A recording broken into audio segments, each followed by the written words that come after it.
Hello everyone and welcome to the Village Halls podcast, sponsored by Allied Westminster, the UK's largest specialist provider of village hall insurance and the home of Village Guard. And so, after months of you all sending in all kinds of terrific pictures for our wonderful villages photo competition, and I mean that when I say terrific, the standard of the photos in our online gallery is just staggering, to be honest with you. But the time has come for us to announce our overall winner and also to tell you a little bit more about where we're up to with everything.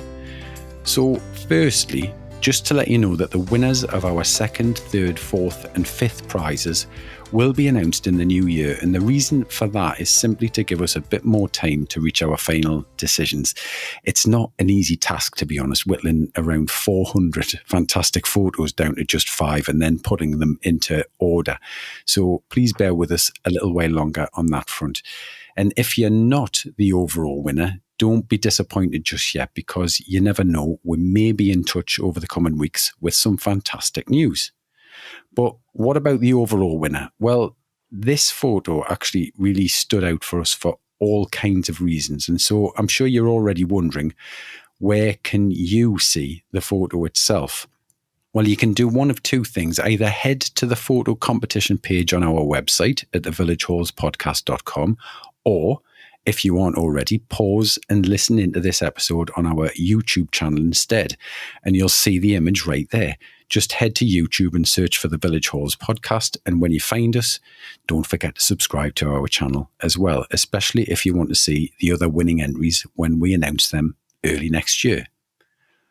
Okay, so with all of that out of the way, let me now introduce you to my first guest today, fellow photo competition judge, Gavin Mitchell, who is MD of our headline sponsors, Allied Westminster. Hi, Gavin. Hi, Johnny. Good to speak to you again. Great to have you back on the show. How are you? I'm good, mate. How are you? Very well indeed. Very well indeed. So go on, Gavin. Let me stop talking for a bit and remind us all about what this competition was all about. Okay then, Johnny. This is the theme. Not too different from previous years. Is all about Britain's wonderful villages, and we were interested in any photo taken in the UK that captures a sense of village life and community spirit. And the first prize is £1,000 for the nominated village hall by the photographer, and £500 for the photographer that takes the winning photograph. So I think it's been, as you said, Johnny, it's been very, very difficult. I've been poring through all of the photographs, and they're fantastic photographs. But as I think we'll discuss, this particular photograph, the winning photograph, stood out in many, many ways, I think, as an outstanding winner. But that being said, they were all fantastic photographs, and a huge thanks to everyone who participated. Great photographs. Yeah, fantastic. And yeah, let's press ahead now with the official announcement. The overall winner, in case you haven't already had a quick peek, is Rafford Village Hall, which is located in the northeast of Scotland, not far from Inverness. And I'm delighted that Gavin and I have been joined by Ruth Whitfield, who sent in their image and is one of the Hall's committee members, and also Will Russell, who took the photo itself. A very warm welcome to you both. How does it feel being our winner? Well, words can't express how it feels, to be honest. I was absolutely over the moon knowing how many amazing photographs had been taken and been sent in. I'm lost for words, I think. Fantastic. And you as well, Will? Yeah, I was very stunned when Ruth called me up. It was amazing for me because I hadn't really it had gone out of my mind because so many months had passed by, and the morning of Ruth calling me, I just thought, I'm just going to check out some of these photographs on this website. I just had this sort of moment where I thought and it was the first time I'd really sort of had it entered into my head. And that afternoon, believe it or not, that was when Ruth called me and let me know that we were the winner. And it was like, I was shocked and stunned. Fantastic. Yeah. You must have picked up on the vibes. I think so. Coming through. Yeah. Maybe that's what brought the storm as well. I just want to say as well, thank you both so much for making the extra effort, because I know, with Storm, our wreaking havoc there last weekend. It's taken a great effort to get you both online for the chat today as well. So thank you very much, both of you, for making an effort to join us. You're welcome. Now, Ruth, tell me a little bit about Rafford itself, including the hall there, of course, and in particular, how the photo came to be taken. Okay, well, Rafford is on the beautiful Moray Firth coast. We're 35 miles east of Inverness and about 80 miles west of Aberdeen. And Rafford's a small village of about 250 households. And we're quite spread out, a 2-mile radius. And the hall was originally built as a church in the late 1800s. And when the church closed, the building itself was gifted to the community in 1950. So the community has taken it over now for 71 years. And we don't have a pub, and we don't have a school, and we don't have a shop. So apart from the church, the hall's pretty much the centre of village life. And this photograph was taken after 15 months of severe restrictions that we all know about. And our popular village cafe had to close, and all the hall events were stopped. So when they began to ease in June last year, we decided to hold an outside pop-up cafe and a craft fair on the field, which is adjacent to the hall. And it used to be used by, Rafford's football team and sports days. And now it's used for village fairs and general dog walking and that kind of thing. It's a big field, and we're very lucky to have it. So we were donated some money by our local development trust, who had been given money to help with the pandemic. So we decided that we'd hold a free event for all our local community where people could donate cash and food for the local food bank. And they very generously did that. And so I looked at last year's winning photograph, which I thought was fantastic. But obviously we couldn't replicate that. So I wanted our photograph to include as many people as possible. So this was a perfect opportunity to portray the heart of our community. Perfect.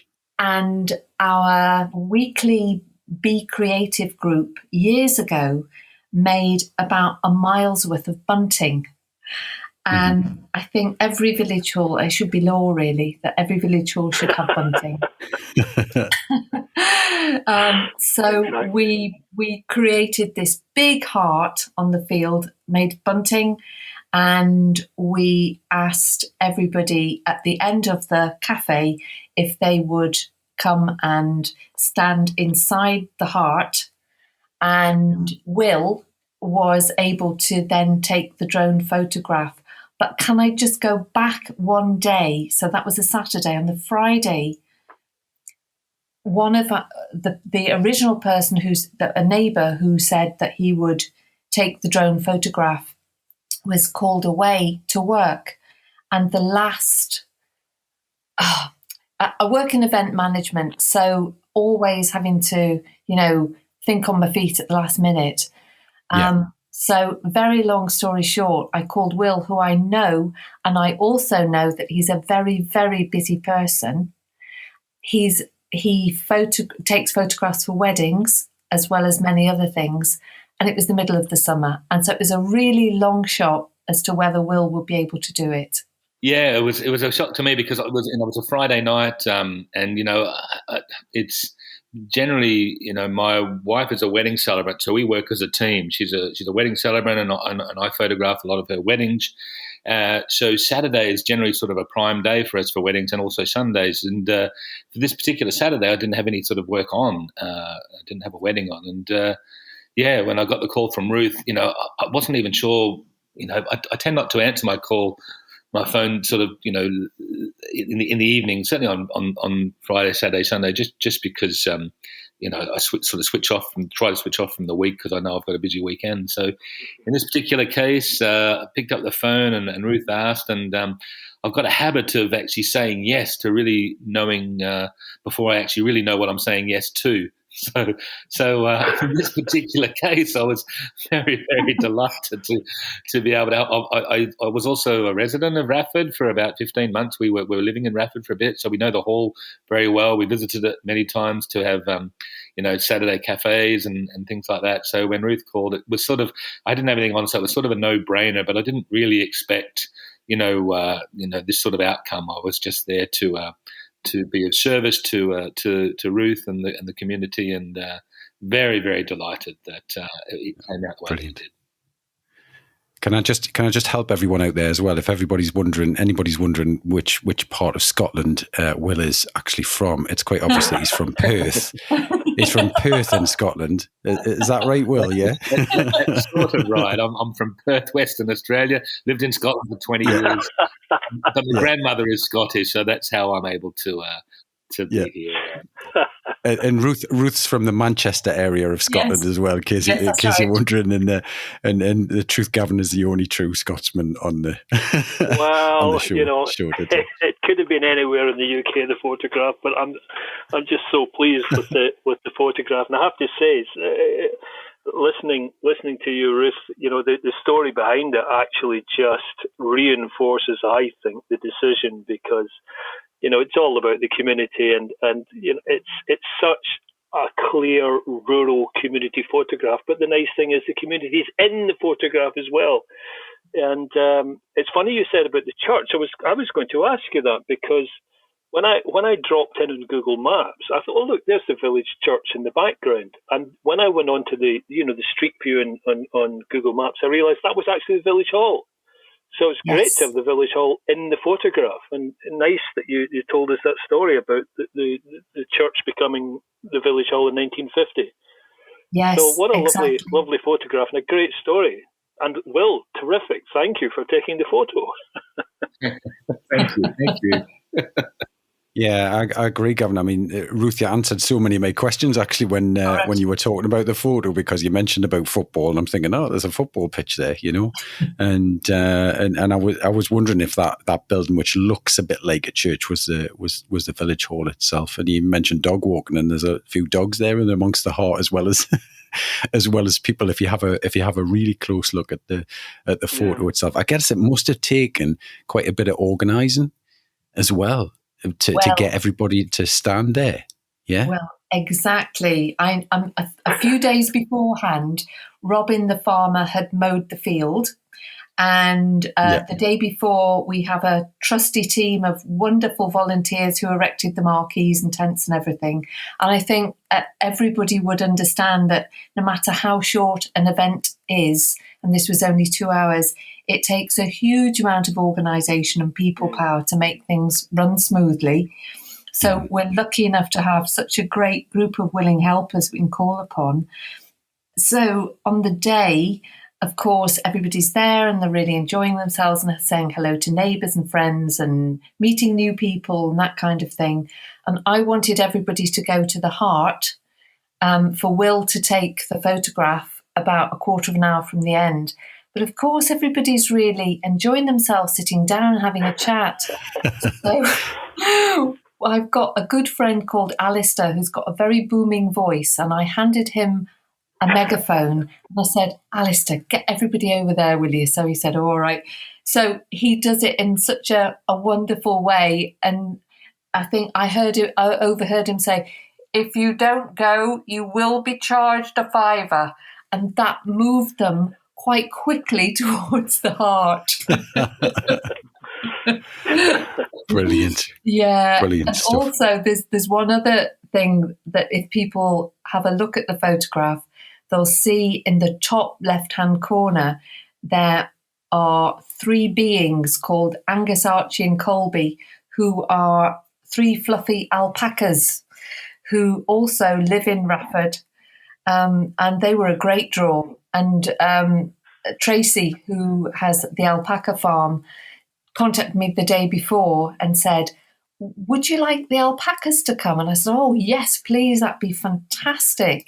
So they came too. I asked her just minutes beforehand whether it be possible to have them in the middle of the heart, but she said no, they'd just get spooked, and we don't want that to happen. So they're in the top left-hand corner. Fantastic. Isn't that one of the wonderful things about these wide angle shots, from a drone, where it's a bit like Where's Wally, if it takes you several times to look at it to actually see everything that's in there. Fantastic stuff. Indeed. I think also it's the photograph, Ruth, as you were saying, was a pop-up cafe. It's everyone being outside. It's such a sign of these difficult times as well, and it's so good that the community all got together. It's been a difficult year and a half, so we were thinking, and I was particularly interested in what do you think winning the competition is going to mean for the village hall and the local community? Have you any ideas what you want to do with the prize money, or are you going to tuck it in a little chest? What are your thoughts? Well, because we all last year, we couldn't. We obviously had to close the hall, and the funds just dwindled. Although we have enough, but it without doubt it gives a huge boost to everybody in the community and their friends and their neighbours and people that they know and everybody round about. I mean, it's that.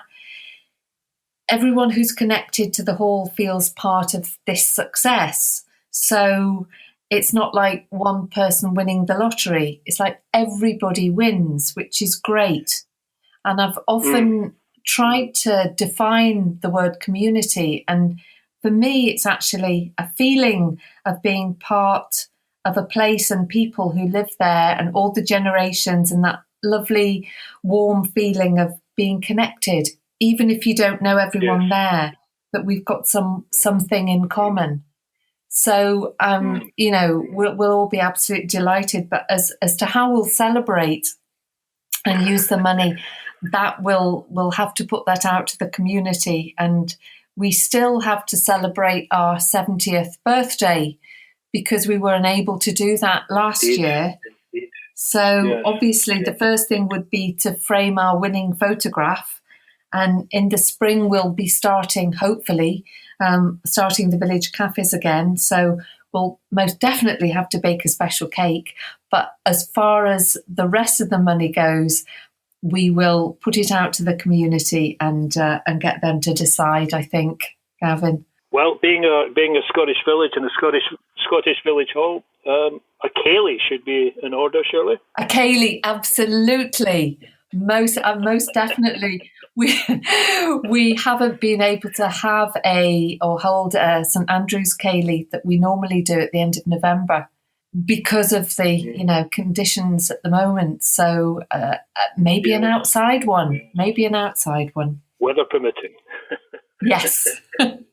Fantastic. Now I don't need to ask Will what he's going to do with the money because he's just going to buy more gear, aren't you, Will? A new lens or something like that. In the photography world, there's always plenty of more money to spend on equipment. I haven't. Exactly. I've ran it by my wife. I think she's got some ideas for her Christmas presents, which have just sort of expanded a bit. Perfect. But, I haven't really thought. It could go on anything really, but I'm more so delighted for the hall and the fact that they can have some sort of a celebration with what they've won as well. But I'm over the moon that. And also, let me just say that I really want to thank and acknowledge Ruth for all of it. She put so much hard work into. Coordinating, organising this. I sort of feel like I've sort of rocked up and managed to win the jackpot, but even based upon everything that's all obviously gone behind the scenes. So obviously it's a joint project, and but it's like wow, it's Thank you, Will. Perfect. Well, listen, look, congratulations. It's such a wonderful photograph, and I just want to echo what you've all said. Really, there's for me, there's just a very clear message in that photograph of what village communities can achieve by coming together and by sticking together, and really, just as you said, Ruth, what community actually means. Mm-hmm. It's such a positive image about you all just loving and caring for each other. And especially after what you and all of us really as well have been through, it's a photo I think we can all celebrate. So well done. I hope everyone involved there at Rafford feels that they are the winners here as well, like you said, because you all deserve it. Thank you. Thank you so much. It means such a lot. It really does. And having had a look at all the photographs that were amazing that we won is just fantastic. Absolutely. Echo that. No. Yeah. Well done. And thank you so much to Gavin for putting this together and continuing this legacy for supporting communities, community halls. Thank you. It's going to have a huge impact on communities to keep this running. I really appreciate that. Indeed, it's been a very difficult year for rural communities. I think village halls across the country, as you know, large and small, it's been very challenging for them. Mm. And I live in a rural community, and oh dear, it's tough. But it's the nice thing about many rural communities is this fantastic community spirit, and they persevere, they get through, they work together, and I think this photo sums it up beautifully. Exactly, and that's what we try and do with the podcast as well, is to try and make people feel that someone out there's recognizing all of that effort and everything that goes into the local community. So just again, let me just say well done, not just with the photograph, but with everything that you do for your local community. And that's to everybody out there who submitted photographs as well with that message. Brilliant. Keep listening in, everyone. Not only will we be announcing the other winners of our photo competition in the new year, as I said, but in a couple of weeks' time, we'll also be bringing season 1 of our podcast to an end by rounding up some of the episodes we've put out there in 2021. So keep your ears open for that one. Thanks again to every single one of you who entered our photo competition, and please stay part of our listening community. I just want to make a quick mention for Bernard Hammock from Hallmaster, by the way, as well, who's been helping Gavin and I with the judging. We've really appreciated him, given the high standards of photos that you've all sent in. Yeah, he's been like a sounding board for us, so that's been great. And thanks, as always, to our headline sponsor and specialist insurance provider, Allied Westminster, for making our podcast possible, and whose services you can discover more about at villagegod.com, and to online booking system provider Hallmaster, who also sponsor our podcast and can be found at hallmaster.co.uk. You've been listening to the Village Halls podcast, a unique listening community for Britain's village, church and community halls, and anyone interested in the vital community services they provide. We'll be back again in 2 weeks' time with our final episode of 2021. If you haven't already, please visit thevillagehallspodcast.com to subscribe, sign up for updates, link through to our social media pages, and to find out more. But until the next time, goodbye for now.